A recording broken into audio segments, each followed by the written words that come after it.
아모스서입니다. 아마 여기 계신 분들 중에 아모스서를 자주 접하신 분보다 그렇지 않은 분들이 더 많을 거라고 여겨집니다. 그 이유는 아모스서는 예언서 혹은 선지서이기 때문에 그렇습니다. 우리가 주일학기 때부터 아브라함의 이야기, 야곱의 이야기, 요셉의 이야기, 이런 이야기들은 그 본문에서 가져다 주는 의미는 매우 깊지만 이야기의 형식이기 때문에 그래도 이해하기가 조금 수월한 부분은 있습니다. 그런데 우리가 오늘 읽었던 이 아모스서 같이 선지서는요, 비유도 나오고 상징도 나오고 또 예언도 나오고 이게 여러 가지 부분들이 있기 때문에 정확하게 그 의미를 이해하기가 까다로울 때가 많이 있다는 것이죠. 그래서 우리는 선지서, 이렇게 앞에 있는 이렇게 이야기의 어떤 형식의 성경책보다는요, 좀 더 꺼려지고 그런 부분이 있는 것 같습니다. 또한 예언서 중에서 선지자들에 대해서 우리가 오해하는 부분들이 있는데요, 예언을 전달하는 선지자를 떠올리면 특별한 영성을 가진 사람들이라고 생각하기가 쉽습니다. 그런데 바알과 아세라 선지자 850명과 그야말로 엄청난 영적 전쟁에서 승리했던 우리 엘리야가 있잖아요. 야고보서 5장 17절 말씀을 보면요, 이렇게 말씀하고 있습니다. 엘리야는 우리와 성정이 같은 사람이로되, 이렇게 말씀하고 있는데요, 성정이 같다라는 것은 뭐냐면 우리와 똑같이 연약함과 한계를 가진 인간이다라는 뜻입니다. 또한 선지자들이 때론 신비한 황홀경에 사로잡혀서 이상을 보기도 하고 그렇게 예언을 한다라고 오해를 하기도 합니다. 그런데요, 베드로전서 1장 10절부터 11절 말씀을 보면 이 구원에 대하여는 너에게 임할 은혜를 예언하던 선지자들이 연구하고 부지런히 살펴서 자기 속에 계신 그리스도의 영이 그 받으실 고난과 후에 받으실 영광을 미리 증언하여 누구를 또는 어떠한 때를 지시하는지 상고하니라 라고 말씀하고 있습니다. 베드로 사도는요, 베드로전서 1장에서 선지자들이 하나님의 말씀을 연구하고 부지런히 살펴서 상고했다라고 말하고 있습니다.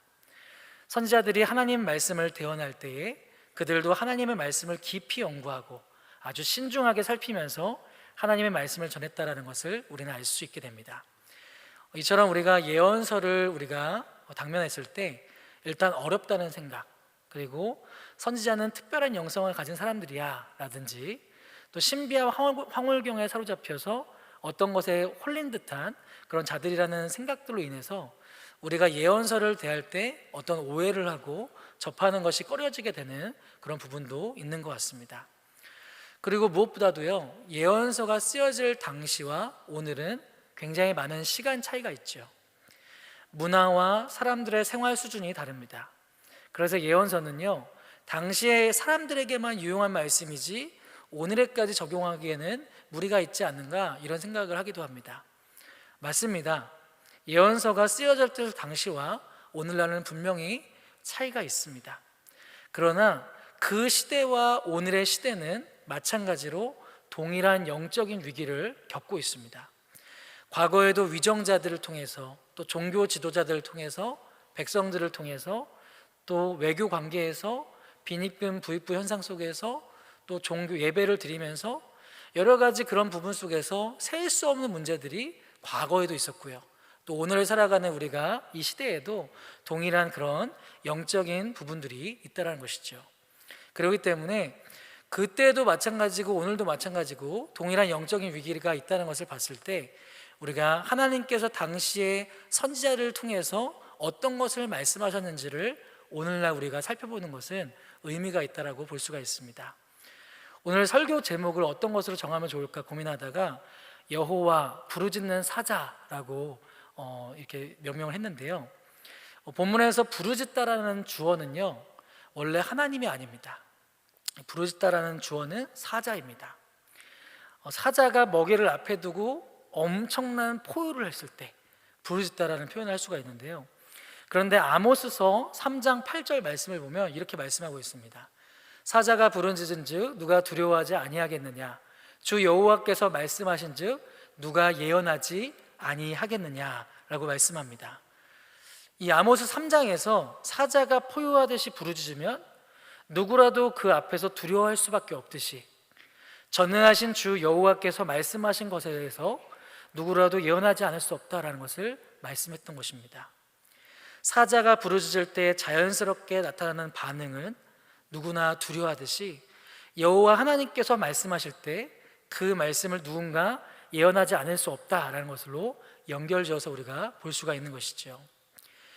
여호와 하나님께서 말씀하실 때 그 말씀을 대언하는 자가 바로 하나님의 선지자들이었습니다.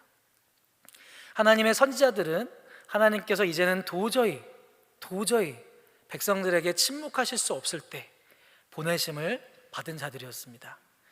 하나님께서 입을 열어 소리를 발하셔야 될 만큼 이스라엘 내부에는 심각한 문제들이 넘치고 있었을 때, 무정하고 잔인하고 우상 숭배가 팽배하고 형식적인 예배가 이어지고 할 때 하나님은 더 이상 그들을 향해서 침묵할 수가 없으셨습니다. 하나님의 선지자들이 등장했다라는 것은요, 더 이상 하나님께서 침묵하지 않으시겠다라는 신호탄과도 같았습니다. 언약 백성들이 여호와 하나님께로 돌아오게 하기 위해서 하나님은 심판의 메시지들을 선지자들에게 주셨고, 그들은 그 하나님 마음 그대로를 메시지로 선포했습니다. 예레미야 25장 30절 31절 말씀 우리 같이 한번 읽어보겠습니다. 그러므로 너는 그들에게 이 모든 말로 예언하여 이르기를, 여호와께서 높은 데서 포효하시고 그의 거룩한 처소에서 소리를 내시며 그의 초장을 향하여 크게 부르시고 세상 모든 주민에 대하여 포도 밟는 자같이 흥겹게 노래하시리라. 요란한 소리가 땅끝까지 이름은 여호와께서 문 민족과 다투시며 모든 육체를 심판하시며 아기를 칼에 내어 주셨음이라. 여호와의 말씀이니라. 아멘. 이 말씀처럼 하나님께서는 크게 포효하셨다는 것입니다. 크게 부르셨다는 것입니다. 또한 이사야 42장 13절 말씀을 보면요, 여호와께서 용사같이 나가시며 전사같이 분발하여 외쳐 크게 부르시며 그 대적을 크게 치시리로다. 이 말씀처럼 이사야 말씀에도 보면 하나님은 외쳐 크게 부르신다라는 말씀이 있습니다. 이처럼 성경 여러 곳에서 하나님은 선지자들의 입을 통해서 하나님의 포효를 드러내셨습니다. 외쳐 크게 부르셨습니다. 마치 부르짖는 사자와 같이 그렇게 하나님은 포효하셨습니다. 하나님께서 부르짖으실 때 어떻게 되냐면요, 2절 말씀을 같이 한번 읽어보겠습니다. 2절입니다. 그가 이르되 여호와께서 시온에서부터 부르짖으시며 예루살렘에서부터 소리를 내시리니 목자의 초장이 마르고 갈멜산 꼭대기가 마르리로다. 아멘. 시온과 예루살렘은요, 하나님의 성전이 있는 곳입니다. 하나님의 임재가 있는 곳이죠. 목자의 초장은 평화롭고 풍요로운 땅을 말합니다. 가장 평화롭고 풍요로울 수 있는 그곳도 하나님께서 부르짖으시면 황폐해지고 슬픈 곳이 된다는 것입니다. 또한 여기서 나오는 갈멜산이 나오는데, 이 갈멜산도 이스라엘에서 가장 비옥한 곳 중 하나입니다. 근데 이런 곳도 하나님께서 부르짖으시면 말라서 인간의 번영과 자랑이 무너지게 된다라는 것을 말씀하고 있습니다. 이처럼 하나님은 세상 만물의 주인이 되어 주십니다. 그리고 하나님께서 부르짖으실 때 만물은 하나님의 심판 앞에 무의미하게 될 수밖에 없다는 것을 우리는 오늘 본문 말씀에서 확인할 수가 있습니다. 인간이 아무리 자신의 삶의 터전에서 자신이 의지하고 자신이 안정을 찾고 기댈 수 있는 그 어떤 것도요, 하나님의 부르짖음 앞에서는 결코 안전하지 않다는 것을 알 수가 있습니다. 자, 그렇다면 하나님께서 누구를 통해서 하나님의 이 메시지를 전하게 하셨을까요? 여러 명의 선지자들이 있겠지만 오늘 우리가 아모스서를 읽었습니다. 오늘 우리가 읽어본 부분에 등장하는 이 아모스는요, 예루살렘 남쪽에 한 10km 정도 떨어져 있는 드고아라는 이 작은 성 출신의 사람입니다. 오늘 보면 1절 말씀인데요, 1절 말씀도 한번 같이 읽어보겠습니다. 유다 왕 우시아의 시대 곧 이스라엘 왕 요아스의 아들 여로보암의 시대 지진 전 2년에 드고아 목자 중 아모스가 이스라엘에 대하여 이상으로 받은 말씀이라. 아멘. 아모스는 드고아 성의 목자였습니다. 목자하면요, 우리는 예수님께서 탄생하셨을 때 이제 천사가 온 백성에 미칠 큰 기쁨의 소식을 알림으로 하면서 그 밤에 목동들한테 그렇게 나아갔잖아요, 그죠? 사실 구약 시대나 신약 시대나 일반적으로 목동 혹은 목자는요, 남의 우리와 가축을 맡는 일을 했기 때문에 천한 계층에 속했습니다. 그런데 오늘 본문 1절에서 목자라고 쓰여 있던 이 단어를 노케드라는 단어인데요, 이 단어는 구약 전체에서 딱 2번만 나오는 단어입니다. 근데 이 단어가 한 번 더 나오는 것이 열왕기하 3장 4절 말씀인데, 여기에 보면 모압 왕 메사는 양을 치는 자라, 새끼 양 10만 마리의 털과 순양 10만 마리의 털을 이스라엘 왕에게 바치더니 라고 말씀하고 있습니다. 열왕기하 3장에서 나오는 목자는요, 몇 마리 양을 그냥 이렇게 하는 그런 정도의 목동이 아니라 10만 마리의 털을 왕에게 바칠 수 있을 정도의 많은 가축을 소유한 목장주라고 볼 수가 있습니다. 그런데 오늘 본문에서 아모스가 목자라고 소개할 때 쓰인 단어가 열왕기하 3장에 나왔던 노케드라는 단어와 똑같이 쓰여 있습니다. 다시 말해서 아모스는 주인의 목축을 돌보는 고용된 목동이 아니라 모압 왕 메사와 같은 대규모 목장주였다라는 것을 우리가 짐작해 볼 수가 있습니다. 그리고 아모스서 7장 14절 말씀을 보면요, 아모스가 아마샤에게 대답하여 이르되 나는 선지자가 아니며 선지자의 아들도 아니라 나는 목자요 뽕나무를 재배하는 자로서 라고 말씀하고 있습니다. 우리가 보통 뽕나무를 우리가 돌무화과 나무라고 하잖아요. 이 식물은요, 이 드구화가 조금 고지대였었습니다. 근데 이 고지대에서는 이 뽕나무가 자라기가 어렵다고 합니다. 그래서 뽕나무, 이 돌무화과 나무는 좀 저지대, 따뜻한 데서 재배를 할 수가 있는데, 다시 말해서 아모스는 목장을 다스리는 목장주였을 뿐만 아니라 원예 사업도 하고 있는 그런 자신의 고향 안에, 드구화 안에서만 이렇게 높은 지역에만 있는 것이 아니라 다른 지역에서도 뻗쳐서 이렇게 전체적으로 재배를 하고 있는 아마 상당한 재력가이지 않았을까라는 짐작을 해볼 수가 있습니다. 또한 아모스는요, 지식적으로도 해박한 사람이라는 것을 알 수가 있는데, 그것은 아모스가 드구화 사람이라는 것을 알 수가 있습니다. 우리가 벌교하면 뭐가 생각나시죠? 꼬막이 생각나시잖아요, 그죠? 순창하면 고추장이 생각나잖아요, 그죠? 오늘까지 순창에 장육축제가 있는데, 네, 예배 날 나오셨네요. 네. 네, 그렇게 우리가 어떤 도시를 하면 그 도시의 어떤 명품이 생각이 나잖아요. 그런 것처럼 드구화 하면요, 지혜입니다. 지혜의 도시를 드구화라고 하는데요, 비록 도시는 조그만 도시지만 드구화 출신이라는 것을 이렇게 강조함으로써 아모스가 지혜가 있었던 사람이 아니었나라는 우리가 짐작도 해볼 수가 있는 것이죠. 그리고 아모스서를 보면 주변에 다메섹이라든지 에돔이라든지 블레셋이라든지 모압, 이런 나라들을 그가 되게 잘 알고 있었던 것으로 봐서 경제적으로도 지식적으로도 어느 정도 갖추어져 있던 인물이 아니었을까라는 짐작을 충분히 해볼 수가 있습니다. 그런데 아모스서에 이렇게 기록된 아모스 말고는 우리가 성경에서 아모스를 볼 수 있는 자료는 없습니다. 그렇기 때문에 이 아모스를 알 수 있는 것은 이렇게 좀 제한적인데요, 그런데 왜 하나님께서는 이런 아모스, 남유다 출신인 아모스를 왜 북이스라엘 베델 쪽에 왜 하나님은 보내셔야 됐던가, 이것을 우리가 보려고 합니다. 우리가 다시 1절을 다시 한번 보겠는데요, 1절 같이 한 번만 더 읽어보겠습니다. 유다 왕 우시아의 시대, 곧 이스라엘 왕 요아스의 아들 여로보암의 시대, 지진 전 2년에 드구와 목자 중 아모스가 이스라엘에 대하여 이상으로 받은 말씀이라. 아멘. 아모스는 북이스라엘을 보면 거기에서는 여로보암 2세 때, 남유다로 보면 우시아 왕 때 활동했던 선지자였습니다. 이 아모스 당시에 남유다와 북이스라엘 상황은 어땠을까요? 이 남유다와 북이스라엘 상황은요, 아주 자유롭고 아주 평화를 누리고 있던 시기였습니다. 먼저 북이스라엘을 보면요, 북이스라엘 위쪽에 아람이란 나라가 있는데 이 나라가 북이스라엘을 늘 괴롭혀 왔습니다. 근데 이 아람이 아수르한테 점령을 당합니다.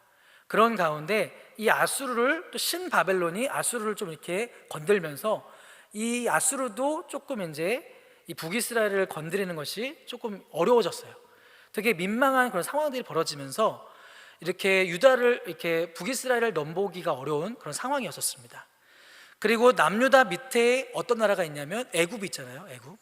이 애굽도 당시 그 상황에서는 좀 무기력한 그런 상황이었습니다. 그래서 북이스라엘과 남유다 이 양국이 동시에 이렇게 부강한 적이 있었나 싶을 정도로 아주 자유롭고 평화로운 상태가 있었다는 것입니다. 북이스라엘의 여로보암 2세는요, 북이스라엘의 영토를 다윗과 솔로몬 이후로 엄청나게 확장을 시켰던 사람이었습니다. 북이스라엘 영토는 하맛 어기부터 아라바 바다까지 쭉 확장을 시켰습니다. 이렇게 여로보암 2세가 성공적으로 영토를 넓힘으로 말미암아 북이스라엘은 굉장한 번영을 누리게 되었습니다.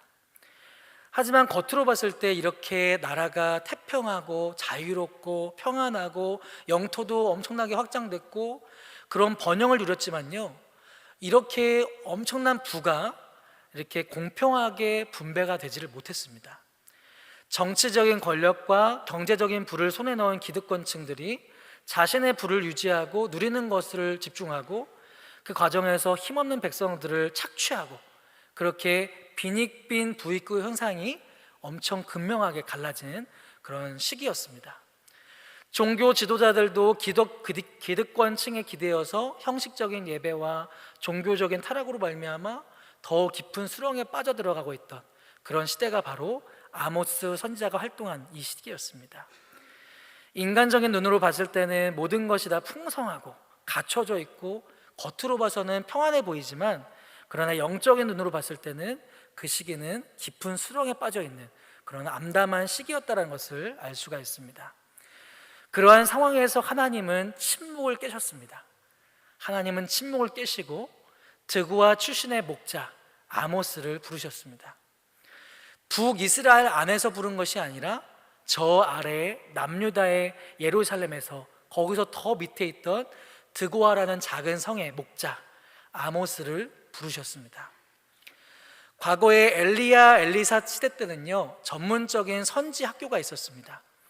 엘리야가 바알 숭배로 무너져 있던 이스라엘을 재건하고 여호와 신앙을 회복하기 위해서 세운 선지 학교가 있었습니다. 생도들이 막 이렇게 있었어요. 그런데 아모스는요, 원래부터 이렇게 선지 학교를 들어갔다 나왔다 하는 그런 원래부터 준비된 자가 아니었습니다. 그저 목장에서 또한 뽕나무, 이 돌 무화과 나무를 키우면서 그렇게 살던 그런 평범한 사람이었습니다. 하지만 하나님은 그러한 아모스를 부르셨습니다. 영토가 넓어졌고 경제적으로 부강해진 이 북이스라엘 안에서는 하나님의 메시지를 대언할 자, 하나님의 뜻에 따라 깨어있는 종교자 지도자들을 찾아보기가 매우 어려웠다는 것을 우리가 생각해 볼 수 있는데요, 이 북이스라엘의 깊은 영적인 수렁에 빠져있는 북이스라엘을 향해서 남유다 출신의 목자인 이 아모스를 하나님께서는 베델로 보내셨다는 사실입니다. 아모스는 경제적으로도 어느 정도 안정되어 있다라고 볼 수가 있고 해박한 지혜도 갖고 있었고 남유다 사람이었습니다. 그런 그도 하나님의 부르심을 받게 됩니다. 아모스는 하나님의 말씀을 대언할 자가 되었습니다.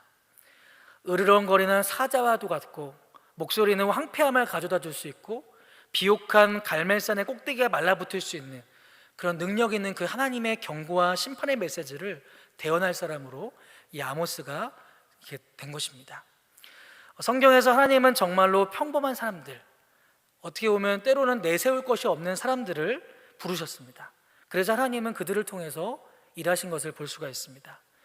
예수님의 제자들을 보면 그들은 평범한 어부였고 또 세리도 있었고요, 또 다윗도 보면요 평범한 목동이었잖아요. 또 구약의 기드온도 보면 가장 약한 자였습니다. 또 모세는 말이 둔하다고 했고요, 살인자였고 도망자가 되었었습니다. 마리아도 무명 여인이었지만 천사가 은혜 받은 자여 평안할지 하면서 예수님을 잉태하는 그런 자로 쓰임을 받았습니다. 사사기에서도 보면요, 시스라가 전쟁에서 도망쳐서 겐 사람 헤벨의 아내 이 야엘의 장막으로 피신하는 장면이 나옵니다. 그때 야엘은 시스라에게 우유를 먹이고 안심을 시켜서 잠들게 합니다. 그런데 어떻게 됐죠? 결국 관자놀이를 망치로 이렇게 정을 쳐서 그렇게 뚫게 만들어서 하나님의 그런 위대한 일을 하는 그런 여인이 되었습니다. 하나님은 이처럼 평범한 사람들을 통해서 하나님의 엄청난 일들을 감당케 하시는 것을 성경을 통해서 우리가 보게 됩니다. 고린도전서 1장 27절 말씀을 보면요, 그러나 하나님께서 세상에 미련한 것들을 택하사 지혜 있는 자들을 부끄럽게 하려 하시고 세상의 악한 것들을 택하사 약한 것들을 택하사 강한 것들을 부끄럽게 하려 하시며 라고 말씀하고 있습니다. 하나님은 내세울 것이 많은 자들만 사용하는 것이 아니라 오히려 세상에 미련한 자들을 택하여 일하시는 하나님이신 줄 믿으시기 바랍니다. 아모스는 경제적으로 안정되어 있는 자였고 그런 사람이었지만 선지학교의 생도는 아니었습니다. 그런 가운데 하나님은 남유다의 드고아에 있던 이 목자 아모스를 부르셨고 하나님의 경고와 심판의 메시지를 대언할 수 있는 그런 북이스라엘의 베델로 그를 보내셨다는 사실입니다. 사랑하는 성도 여러분, 우리가 과연 하나님의 자녀로서 내가 온전히 살아낼 수 있을까? 그렇게 고민할 때가 있으실 것입니다. 내가 가진 것으로, 내 힘으로, 내 능력으로 내가 어떤 것을 할 수 있을까라고 우리는 살아가면서 나에게 주어진 것, 내가 할 수 있는 것들을 먼저 주목할 때가 있습니다. 그러나 성경에 나오는 하나님께서 사용하셨던 수많은 사람들을 보면요, 부족함들이 많이 있었습니다. 다윗도 밧세바를 범했을 때가 있었고요, 노아도 술에 취해서 하체를 범한 적도 있었고요, 그리고 아브라함은 이삭을 기다리지 못해서 이스마엘을 그렇게 낳기도 했지 않았습니까? 야곱은 자신의 힘으로 복을 쟁취하려는 그런 삶을 살았습니다. 오늘 아모스도 경제적으로 어느 정도는 부유했을 것으로 보여지지만 그도 평범한 사람이었습니다. 그러나 하나님은 그를 부르셨습니다. 그를 통해 으르렁거리는 사자와 같은 그 하나님의 메시지를 전하도록 아모스를 북이스라엘로 보내셔서 하나님의 말씀을 대언하도록 하셨습니다. 저와 여러분도 아모스처럼 하나님께 쓰임받기를 원합니다. 하나님의 능력의 오른손에 붙들려서 우리를 통해 하나님의 귀한 일들이 일어나는 선한 도구가 되기를 주님의 이름으로 축복합니다. 한 가지를 더 살펴보고 말씀을 맺도록 하겠습니다. 아모스를 부르신 하나님은요, 가장 먼저 다메섹의 서너 가지 죄를 말씀하시고 그를 심판하실 것을 명하십니다. 다메섹은요, 아람의 수도였는데요, 아모스 1장 3절부터 2장까지 하나님은 이스라엘의 전통적인 원수 국가였던 이런 아람과 블레셋에서 시작해서 두로, 그리고 에돔, 암몬, 모압, 그리고 남유다까지 그렇게 하나님은 심판에 대한 이야기들을 하게 하셨습니다. 3절에 나오는 서너 가지 죄는요, 죄가 딱 3개, 4개 있다 이런 의미가 아니라요, 점점 더 많은 죄를 범한다라는 뜻입니다. 가장 처음 언급되고 있는 이 다메섹을 향해서는요, 내가 그 벌을 돌이키지 않겠다라고 말씀하셨습니다. 그리고 4절에 나오는 하사엘과 베나닷은 아람의 왕입니다. 우리가 보통 이집트의 왕을 바로왕 이렇게 하잖아요. 그런 것처럼 일종의 그런 표현입니다. 다메섹은 철 타작기로 타작하듯 길르앗을 압박한 죄로 하나님의 심판을 받게 되는데요, 길르앗은 이 여호수아서에 보면 본격적인 가나안 땅을 정복하고 분배하기 전에 이미 르우벤과 갓과 므낫세 반지파가 달라고 했던 땅이 바로 길르앗 땅이었습니다. 이 다메섹은 이스라엘 백성의 땅인 이 길르앗을 잔인하게 압박했습니다. 그래서 하나님은 5절 말씀에 보면 다메섹의 빗장을 꺾겠다라고 말씀하셨습니다. 과거 사회에서 국가의 싸움은요, 어떤 성이 많았잖아요. 그래서 성싸움이었습니다. 성을 빼앗으면 승리할 수가 있었는데 다메섹의 빗장은 성문 빗장을 가리키는 건데요, 성문의 빗장이 무너진다는 것은 그 성이 함락된다는 것을 말합니다. 하나님은 이 아모스 1장부터 2장 사이의 말씀들을 통해서 이스라엘의 원수 국가들, 친족 국가들, 그리고 남유다까지 심판하실 것을 말씀하셨습니다. 흥미로운 사실은요, 하나님은 주변 국가들을 심판하신다라고 이 말씀하신 이 부분입니다. 아모스서에서 가장 중요한 말씀을 딱 한 가지 꼽으라고 하면요, 아모스서 5장 24절 말씀을 볼 수가 있는데요, 이 말씀 같이 한번 읽어보겠습니다. 오직 정의를 물같이 공의를 마르지 않는 강같이 흐르게 할지어다. 아멘. 하나님은 사랑과 긍휼을 베푸시는 하나님이신 동시에 하나님은 정의와 공의의 하나님이십니다. 하나님은 죄악을 심판하실 수밖에 없는 분이십니다. 심판을 통해 하나님은 공의를 드러내십니다. 그런데요, 하나님은 열방을 같이 심판하십니다. 시온에서부터 사자처럼 부르짖는 그 하나님의 심판의 외침은요, 더 나아가 시온에서부터 시작하였지만 그것은 북이스라엘 넘어 주변의 민족에까지 열방을 향해 하나님의 그 부르짖는 부르짖음이 선지자들을 통해서 메시지가 흘러간다는 사실입니다. 그것은 하나님께서 열방을 다스리시는 분이시다, 열방의 진정한 왕이시다라는 것을 알게 해줍니다. 누구도 하나님의 눈에서 벗어날 수 없습니다. 하나님의 눈은 남유다에 살고 있던 아모스를 향해서도 뻗쳐 있었습니다. 하나님은 열방의 서너 가지 죄, 계속 꾸준히 발생하고 있는 이 서너 가지 죄악들, 끊임없이 반복되는 더 점점 많은 죄를 범하던 열방의 죄들을요, 하나도 빠짐없이 다 기억하고 계셨습니다. 그리고 아모스를 통해서 심판의 메시지를 선포하게 하셨고요, 그 모든 심판은 말씀으로 말씀하신 그대로 다 이루어지게 되었다는 것이지요. 이제 말씀을 맺도록 하겠습니다. 하나님은 만유의 주이시고 만왕의 왕이 되십니다. 하나님의 눈은 열방 끝까지 뻗쳐 계시고 그 누구도 하나님의 시선에서 벗어날 수 없습니다. 하나님은 평범한 목자였던 아모스를 부르셔서 열방을 향해 부르짖는 사자처럼 그들을 향해 외치도록 말씀하셨습니다. 평범했지만 아모스를 통해서 선포되는 그 북이스라엘에 외쳐지는 그 메시지는요, 나머지 열방도 떨기에 충분한 메시지였습니다. 겉으로 부강하고 평안했던 북이스라엘에 하나님은 남유다에 살고 있던 아모스를 보내셨습니다. 북이스라엘은 영적으로 매우 타락해 있었습니다. 빈익빈 부익부가 컸고 힘없는 자들이 고통을 당하고 있던 시기였었습니다. 하나님은 부패한 땅에 아모스를 보내셔서 정의와 공의의 메시지를 선포하셨습니다. 사랑하는 성도 여러분, 과거로부터 지금까지 우리의 유일한 소망은 오직 하나님 한 분뿐이시라는 것을 기억하시기 바랍니다. 우리의 왕이신 하나님을 더욱 굳건히 붙드시길 바랍니다. 우리의 안정과 평화의 원천은요, 오직 하나님께로부터 나오는 것입니다. 이것을 기억하면서 이번 한 주간 살아가실 때 하나님을 더 많이 의지하고 그렇게 만왕을 다스리시는 만주해 주신 주님을 더욱더 굳건히 의지하는 복된 저와 여러분이 되기를 주님의 이름으로 축복합니다.